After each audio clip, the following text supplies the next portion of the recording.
Shalom frères et sœurs, eh bien dans cette vidéo nous allons parler bien sûr de la résurrection et j'ai intitulé cette vidéo Christ, les prémices de la résurrection.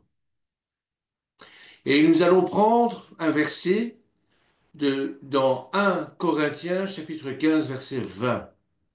C'est à partir de ce verset-là que je vais amener ma réflexion sur la résurrection. Mais maintenant, Christ est ressuscité des morts. Il est les prémices de ceux qui sont morts.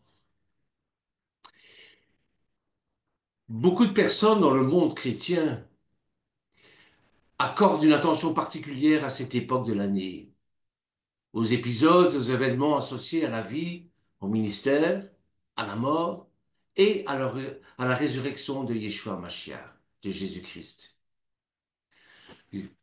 J'espère que l'examen de quelques-unes des vérités merveilleuses au sujet du grand don de Dieu de son Fils unique va rebooster, va renouveler notre foi dans le dessein divin d'amener bientôt les bénédictions promises de son royaume à toute l'humanité. Puisse notre examen de ces moments en temps opportun nous faire agir vers une plus grande fidélité dans notre marche quotidienne avec le Maître. Des millions de personnes sur la terre ont déjà ou vont célébrer la résurrection de Yeshua Mashiach d'entre les morts. Beaucoup participeront aux cérémonies religieuses commémorant cet événement important avec respect et honneur. Certains vont aussi profiter de l'occasion pour réunir la famille, pour profiter des bienfaits de la journée. Le message contenu dans de milliers de sermons prononcés le dimanche de Pâques ou lors du Seder de Pessah pour les Juifs messianiques ont donné et vont donner sans aucun doute temporairement une mesure d'espoir pour certains. En général, cependant, la véritable signification de la résurrection du Christ, du Mashiach, d'entre les morts, ne sera pas appréciée à sa juste valeur, principalement parce qu'elle n'est pas comprise. La résurrection du Fils unique de Dieu est d'une importance capitale dans le grand plan des âges que le Créateur est en train de mener à bien pour la bénédiction finale de la race humaine condamnée à mourir.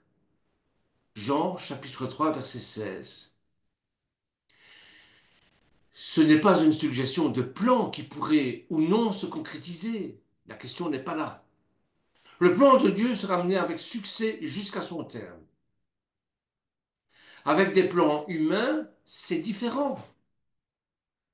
Beaucoup sont enclins à dire, si des lois appropriées peuvent être adoptées, si des gens font ceci ou cela, si les bonnes personnes peuvent être élues aux fonctions gouvernementales, si les églises prennent un rôle plus important dans les affaires humaines, si ceci, si cela pouvait être fait, alors le monde serait un bien meilleur endroit où vivre. Il y a beaucoup de souffrances dans le monde d'aujourd'hui, mais c'est pas nouveau. Ça a été vrai dans tous les âges depuis la création. Maintenant, cependant, en plus des afflictions habituelles liées au règne du péché et de la mort, le monde traverse une période décrite prophétiquement dans les Écritures comme une époque de détresse telle qu'il n'y en a pas eu de semblable depuis que les nations existent jusqu'à cette époque.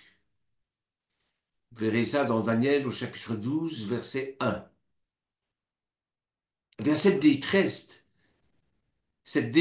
est dans le monde entier. Et souvent, les gens se demandent s'il y a vraiment un Dieu. Si oui, pourquoi il ne semble pas faire quelque chose pour sa création humaine souffrante? La vraie réponse à cette question souligne la différence entre le plan de Dieu pour l'humanité et ceux de l'activité humaine déchue. C'est là où est la différence. La Bible, le Tanakh, souligne que depuis que l'homme a transgressé la loi divine dans le jardin d'Éden, dans le Gan Éden, eh bien, l'Éternel a fait quelque chose pour sortir ces créatures humaines de la mort, ce qui était le résultat de la transgression de l'homme. Et l'Éternel ne cherche pas à informer l'homme sur ce qu'il devrait faire au sujet de la souffrance humaine. L'Éternel a son propre plan qui, des siècles en siècles et d'âge en âge, a continué à aller de l'avant vers l'achèvement. Ce plan appelle à l'élimination de toutes les souffrances humaines, y compris la destruction du dernier ennemi. Et le dernier ennemi, c'est la mort. 1 Corinthiens chapitre 15 verset 26. La réalisation de ce plan ne se limite pas à certaines générations, mais s'applique à Adam et Hawa, Adam et Ève en français, et à tous ceux qui ont vécu depuis cette époque. L'Éternel aime sa création humaine, depuis ceux qui ont vécu avant le déluge, tout autant qu'il aime les peuples d'aujourd'hui et en fait chaque génération intermédiaire. Lorsque nous, lorsque nous lisons que car Dieu a tant aimé le monde qu'il a donné son Fils unique, afin que quiconque croit en lui ne périsse point, mais qu'il ait la vie éternelle, ça se réfère à l'amour de Dieu pour l'ensemble de la race humaine. C'est justement dans Jean chapitre 3 verset 16. L'Éternel a vu la nécessité pour toute humanité de connaître les résultats terribles du péché. Son dessein était que accompli de sa création humaine. Ça devait être accompli par le biais de la procréation. Soyez féconds, multipliez-vous, remplissez la terre, a-t-il demandé à Adam et à Hawa, Ève, en Genèse au chapitre 1, verset 28. L'Éternel a permis à nos premiers parents de transgresser la loi. C'est le péché des origines. Ils savaient que l'expérience du mal serait la meilleure façon de créer en eux une volonté déterminée à résister au péché et à marcher dans les voies de la justice. L'Éternel savait que cette expérience du mal serait bénéfique à toutes ces créatures humaines, de sorte qu'il a laissé le péché et la mort continuer à travers les âges. Il le permettra jusqu'au nombre suffisant soit né pour remplir correctement la terre. Puis il va intervenir au profit de l'humanité souffrante. Cette disposition ne suggère pas que l'Éternel s'est désintéressé de ces créatures humaines. Pas du tout. Il a continué à aimer les hommes et à travers tous les âges, il a préparé leur délivrance du péché et de la mort. L'accomplissement du plan de l'Éternel se reflète dans de nombreuses promesses de sa parole. En en lançant par la Genèse pour conclure avec le livre de l'Apocalypse. Lors de la condamnation à la mort de nos premiers parents, Dieu dit à Satan, symbolisé par le serpent, que la postérité de la femme lui écraserait la tête et que celle-ci lui blesserait le talon. Genèse chapitre 3 verset 15. Ce langage est très vague, bien sûr. Cependant, à la lumière du déroulement qui suit du plan de Dieu, nous constatons que ces paroles au serpent sont une référence à la destruction finale de Satan et du mal, ce qui va se produire à la suite de l'œuvre sacrificielle de Yeshua, lorsque Yeshua est monté sur la croix. Et dans l'Apocalypse, au chapitre 20, versets 1 et 2, la postérité dont il est parlé dans la Genèse est désignée comme un ange. et vit descendre du ciel, et saisissant le serpent ancien, qui est le diable et Satan, et qui est lié pour 1000 ans.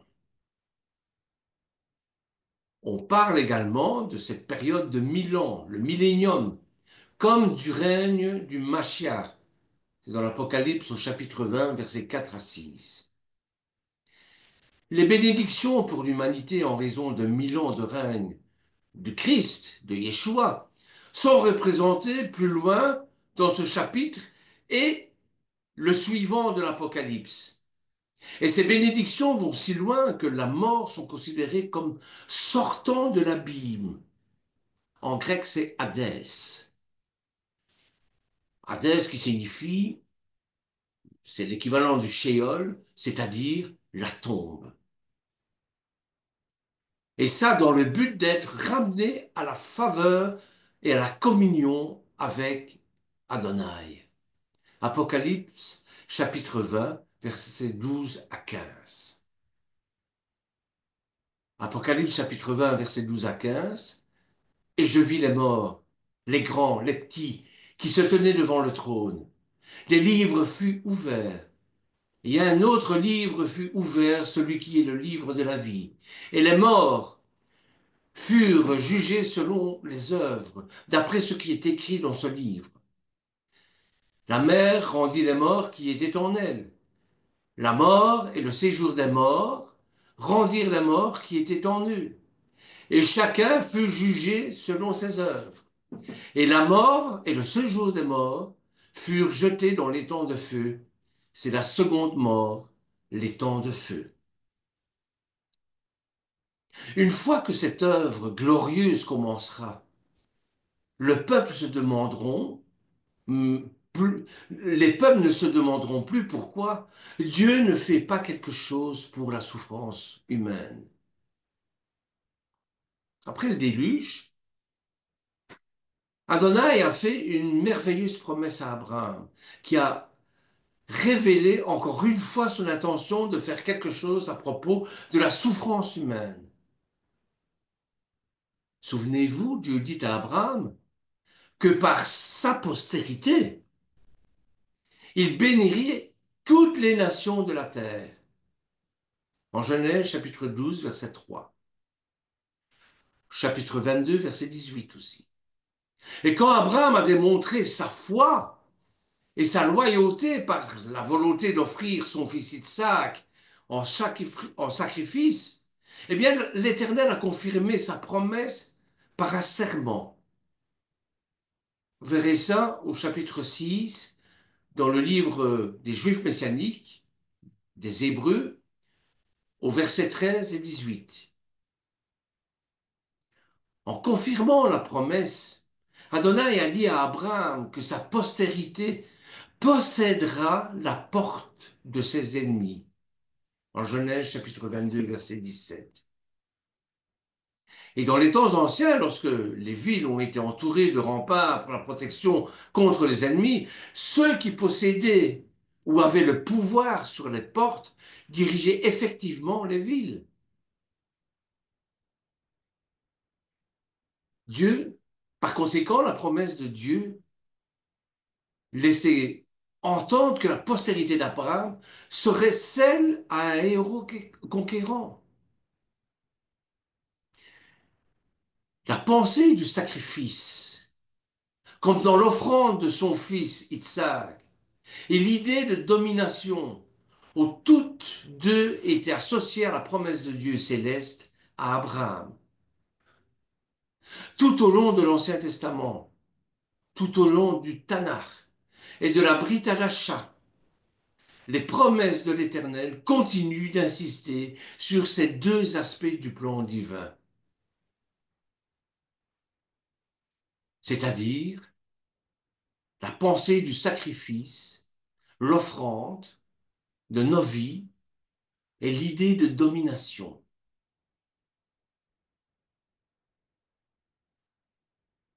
Donc, la promesse de Dieu continue d'insister sur ces deux aspects du plan divin du salut. Quand Yaakov, le petit-fils d'Abraham, approchait la mort, il distribua des bénédictions à ses fils. Et sa postérité naturelle, sa bénédiction sur Yehuda, se fit sous la forme d'une prophétie concernant la venue de ce grand souverain impliqué dans la promesse faite à son grand-père. Et Yaakov s'y réfère comme à la venue du Shiloh. Le Shiloh, ça signifie tranquillité ou, ou quelqu'un de pacifique. Sar Shalom, le prince de la paix. Et Yaakov a dit que vers lui se ferait le rassemblement, c'est-à-dire l'obéissance du peuple. Verrez ça dans Genèse, au chapitre 49, versets 8 et 12. Il a également parlé de celui qui sortait de Yehuda comme un lion. Et encore aujourd'hui, on parle du lion de Juda. Et le peuple hébreu était en Égypte à ce moment-là, dans le gouvernement égyptien. Un lion symbolisait le droit de gouverner. Et par conséquent, nous avons à nouveau la pensée d'un législateur associée à la postérité promise. Dans Isaïe, au chapitre 52, verset 10, ce souverain qui doit venir est désigné comme le bras saint de l'Éternel. Et la promesse est que ce bras sera découvert aux yeux de toutes les nations, et toutes les extrémités de la terre verront le salut de notre Dieu, le Dieu un d'Israël.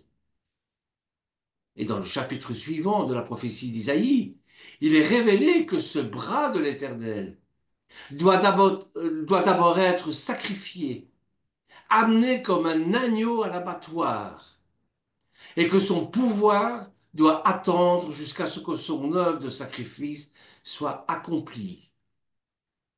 C'est très important. Isaïe, chapitre 53, verset 1 et verset 7. Prophétie de la naissance de la postérité et de la promesse est relatée en Isaïe au chapitre 9, versets 6 et 7, où nous lisons: Car un enfant nous est né, un fils nous est donné, et la domination reposera sur ses épaules.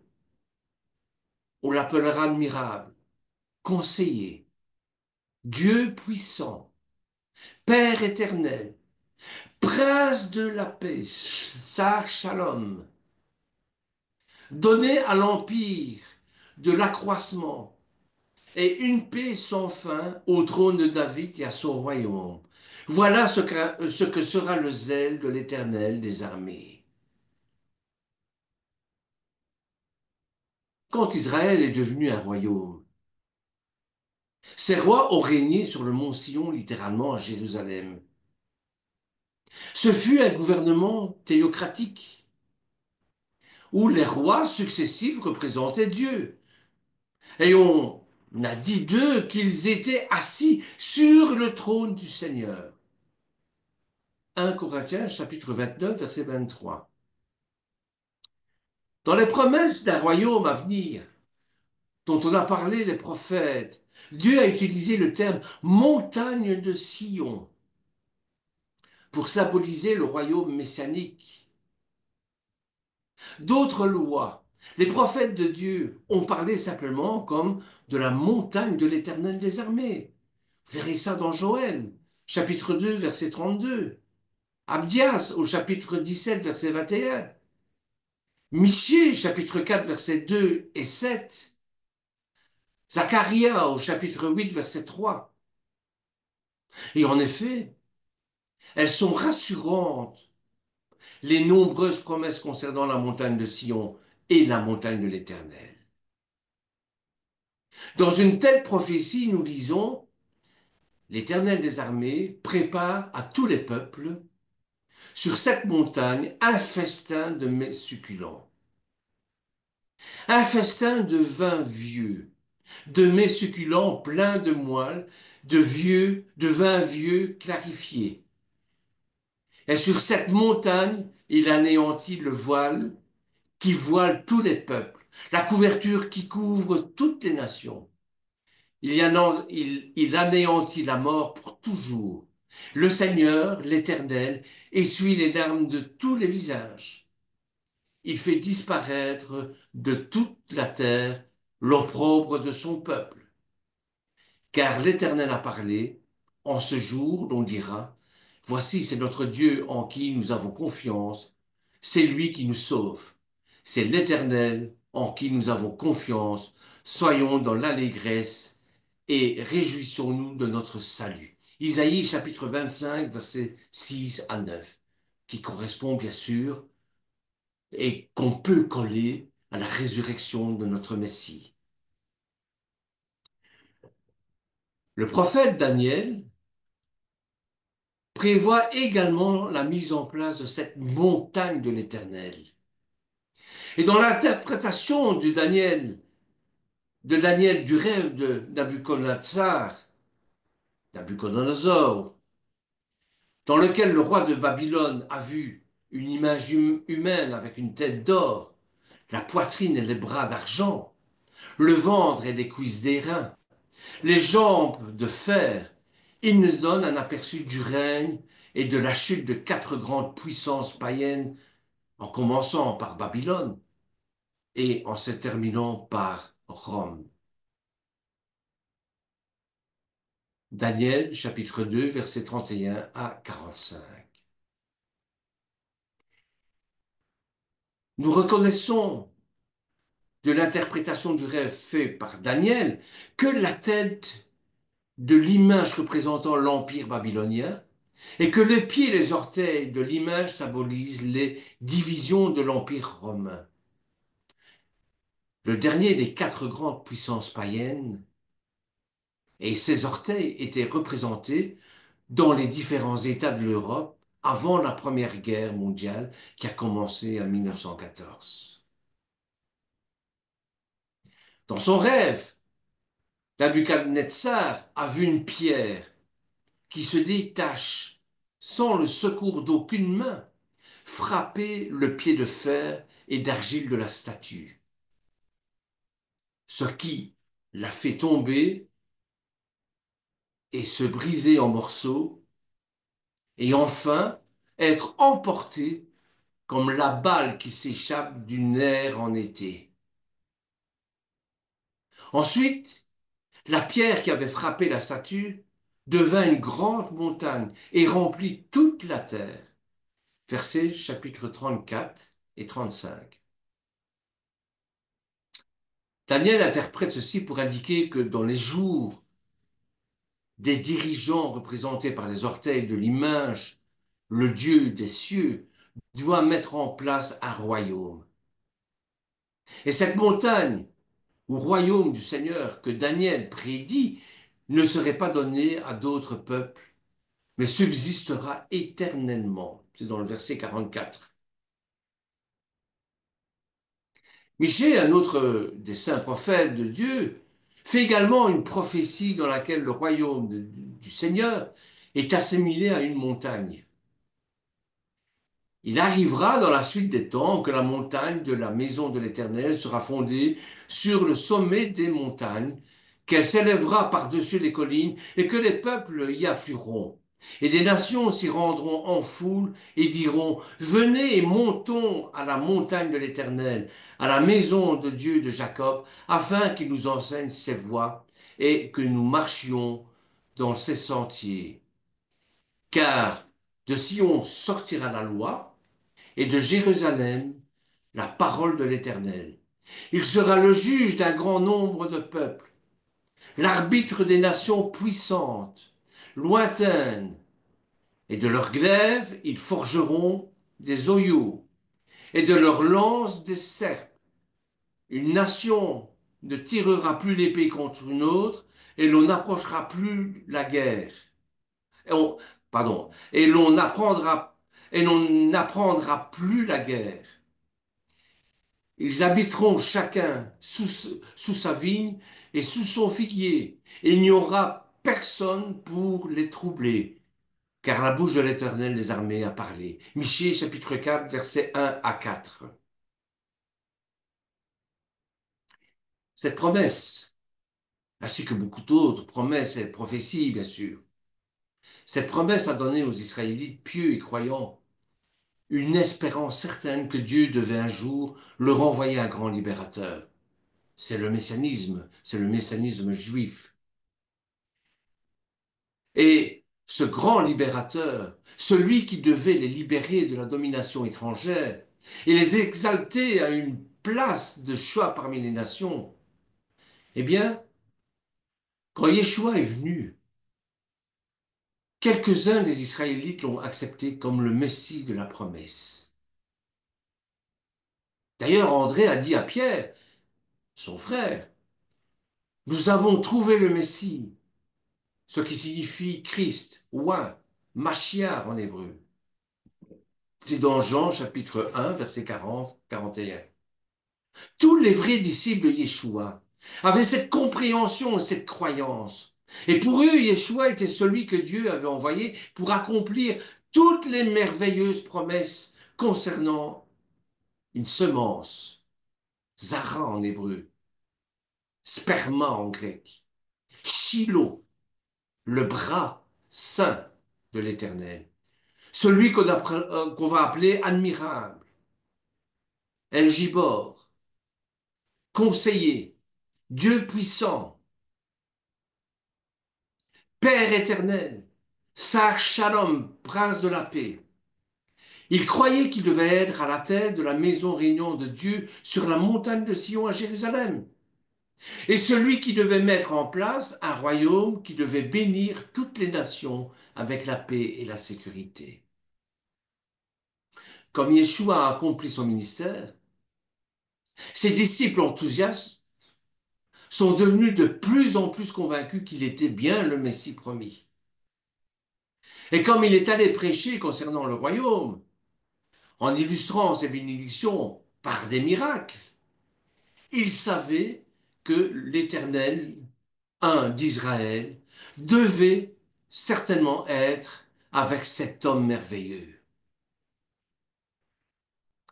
Croyez que, bien qu'il ne disposait pas d'une armée par la puissance de Dieu, c'est si évident dans ses œuvres, Israël, sous sa direction, serait en mesure de secouer le joug romain, de devenir une nation à niveau libre, et sous leur Messie, d'entendre la promesse de la montagne du royaume de Dieu dans le monde entier.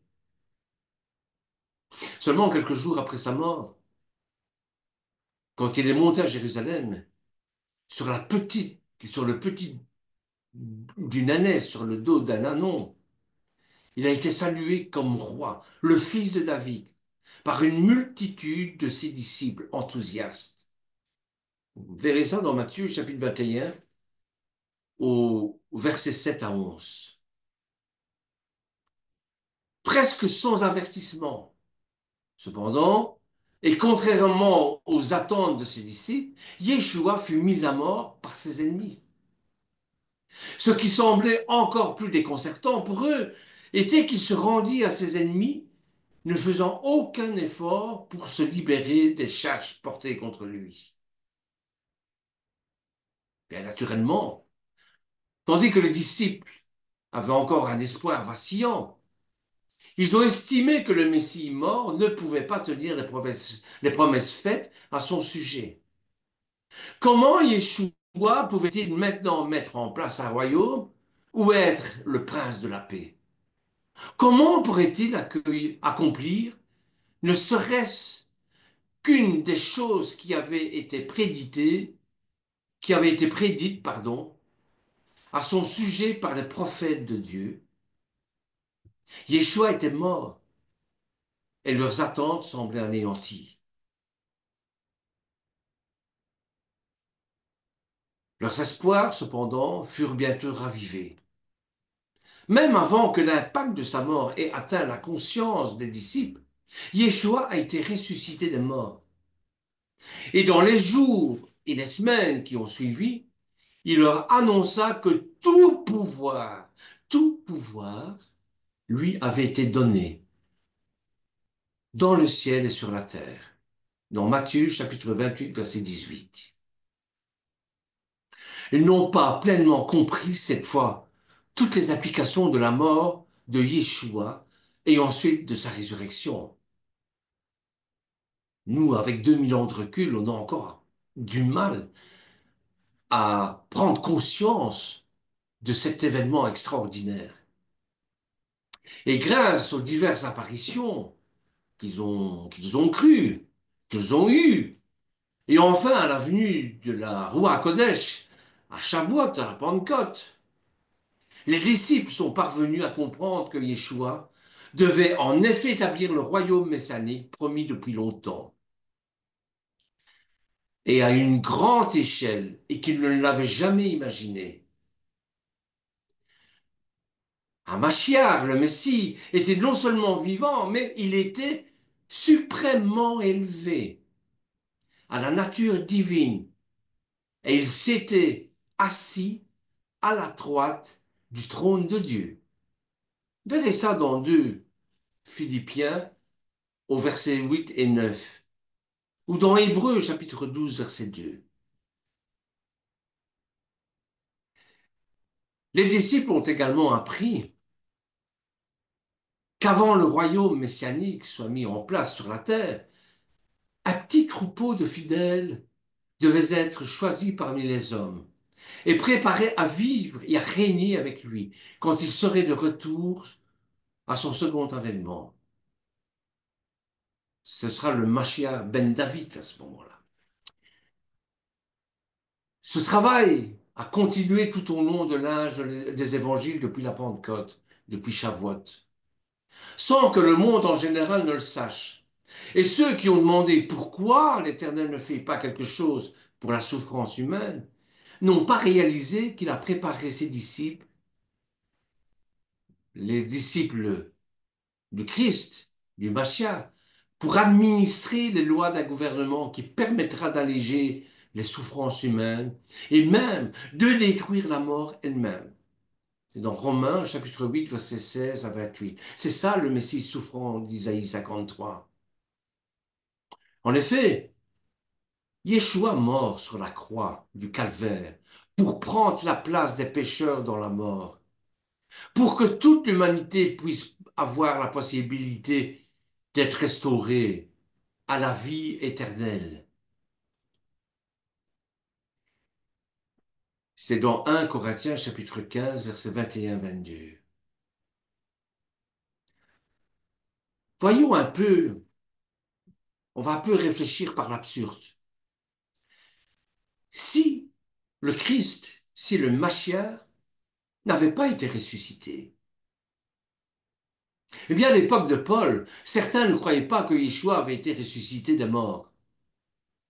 Cependant, Paul a écrit, et si Christ n'est pas ressuscité, notre prédication est donc vaine. Notre foi ne vaut rien. Notre foi est non est nulle à venue, est aussi vaine.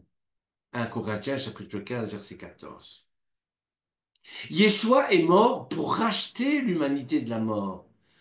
Mais un rédempteur mort ne pouvait pas restaurer ceux pour qui il est mort. Si le Christ n'est pas ressuscité, alors il n'y a plus de postérité. Il n'y a plus de postérité de la promesse pour bénir toutes les familles de la terre. Et personne pour répondre à toutes les merveilles messianiques données par les prophètes. Si le Christ n'est pas ressuscité, il ne peut jamais être mis en place un royaume de paix, de justice.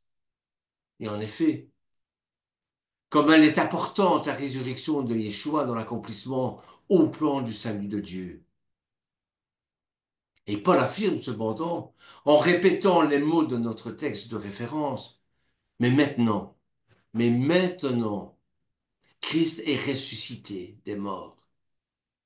Il est les prémices de ceux qui sont morts. 1 Corinthiens, chapitre 15 à 20.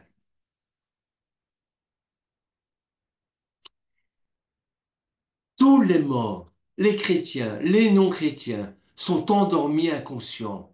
Et même les chrétiens qui sont morts en Christ sont perdus à moins d'une résurrection des morts. 1 Corinthiens chapitre 15, verset 18.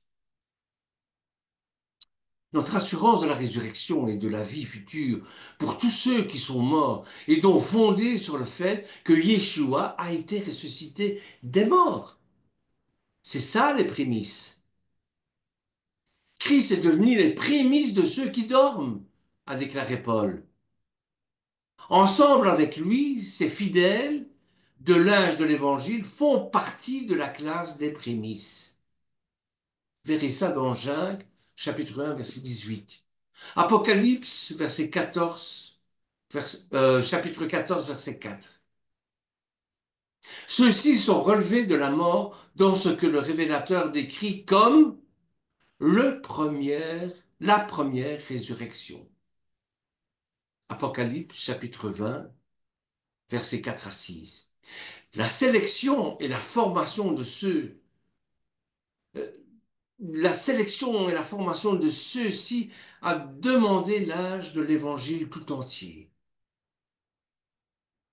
En outre, avant la résurrection du reste de l'humanité, ces anciens serviteurs de Dieu, en commençant par Abel en français, en allant jusqu'à Jean-Baptiste, seront ressuscités du sommeil de la mort, de ce que Paul décrit comme une meilleure résurrection. C'est dans Hébreux chapitre 11, verset 1 à 40, ou dans Matthieu chapitre 11, verset 11. Ceux-ci seront établis représentants humains, princes, gouvernants dans tout le pays, de la classe céleste de Christ pendant le royaume messianique, pendant le millénium. Psaume 45, verset 16. Puis suivra le réveil général de tous les morts, mais chacun en son rang. Également rendu possible par la mort et la résurrection de Yeshua. 1 Corinthiens, chapitre 15, verset 23. Quel bienheureux espoir est offert au monde d'aujourd'hui, épuisé et assailli par la peur et l'angoisse.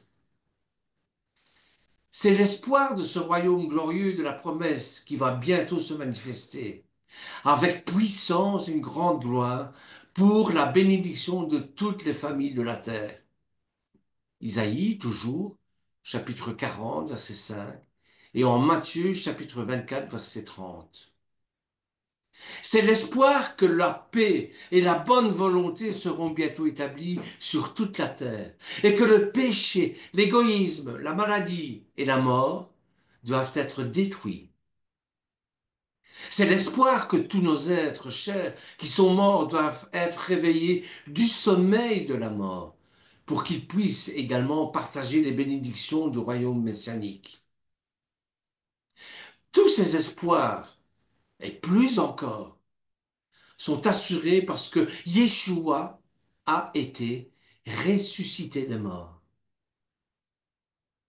Alors assurément, la Bible permet qu'un jour vienne où une opportunité sera offerte à tous. Ce que Dieu a rendu possible par la résurrection de Yeshua Mashiach d'entre les morts. Et Paul dit que Dieu a fixé un jour où il jugera le monde selon la justice par l'homme, c'est-à-dire par Christ, par le Mashiach qu'il a désigné, ce dont il a donné à tous une preuve certaine en la résurrection des morts. C'est dans Actes au chapitre 17, verset 31. Voilà, frères et sœurs, ce que j'avais envie de vous partager, cette petite réflexion concernant la résurrection de notre Seigneur Yeshua Mashiach, qui est le prémisse de tous ceux qui sont morts. Voilà ce qui va nous attendre en tout cas. Soyez bénis, merci pour votre écoute.